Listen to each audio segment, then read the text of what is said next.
This week, Pope Francis visited Canada to formally apologize for the Catholic Church's role in the Canadian Indigenous boarding school program. He traveled to the lands of 4 Cree nations to pray at a cemetery and then delivered the apology at nearby ceremonial grounds. Now, while there, the Pope said the forced assimilation of Native people into Christian society destroyed their cultures, severed families, and marginalized generations.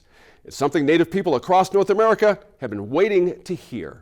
New Mexico in Focus correspondent Antonia Gonzalez spoke with 2 members of the National Native American Boarding School Healing Coalition in April when the church first acknowledged these atrocities. Samuel and Joni, welcome to New Mexico in Focus. Thank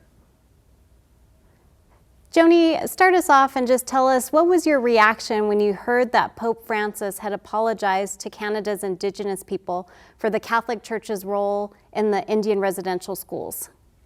Thank you for your question, Antonia. You know, for me personally, it brought up a lot of unresolved trauma, thinking about all of the research that I've conducted as a student currently at the University of Washington, Tacoma, pursuing a doctorate in educational leadership, and also my work for the National Native American Boarding School Healing Coalition based out of Minnesota, and also in deep reflection of my Pueblo Irish roots here in New Mexico and understanding the deeply entwined and very nuanced ways in which Catholicism has woven itself into our Pueblo culture.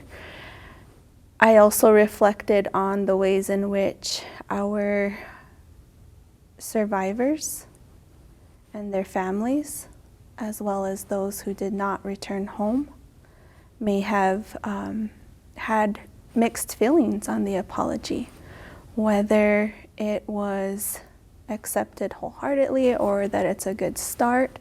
But personally, I feel that going back to my own Pueblo and core values, forgiveness is one of the important pieces that we practice on a daily basis. And for me, I feel like it's a really good opportunity to begin having these conversations. And Samuel, your thoughts. What did you think when you heard Pope Francis apologize to Canada's Indigenous people?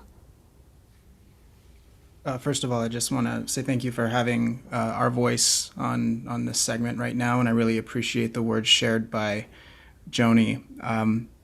It's a complicated and nuanced setting, of course, as Joni mentions, very much looking at it as an important dialogue starter. And I think number one, most importantly, the recognition of the harms done, I think is always a good place to start. But as we know and what we have seen with apologies and land acknowledgements made in the past, we must know that actions and an intention to address the social conditions that could create a systemic environment of oppression, such as the federal Indian boarding school policies of the United States, of Canada.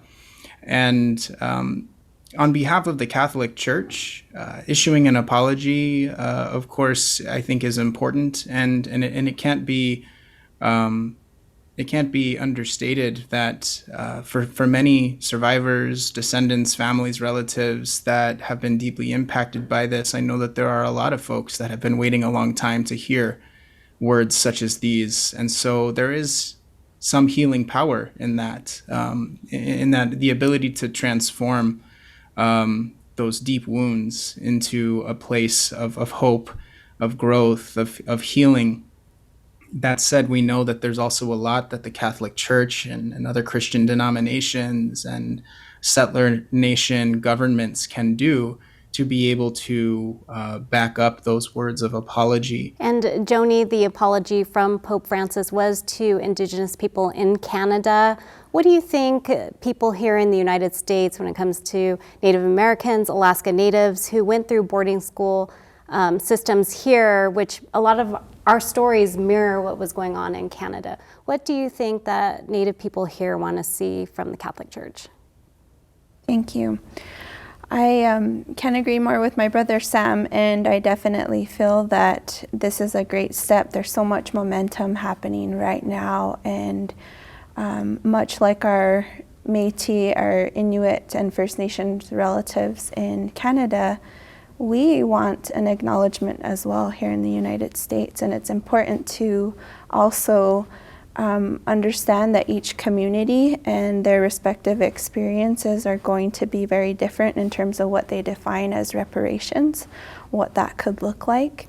But in terms of a call to action for right now and taking those measurable steps, I think that the next opportunity would be for the Pope to come to the United States as well, to step foot on our soil here on Turtle Island and to begin having those conversations with our communities.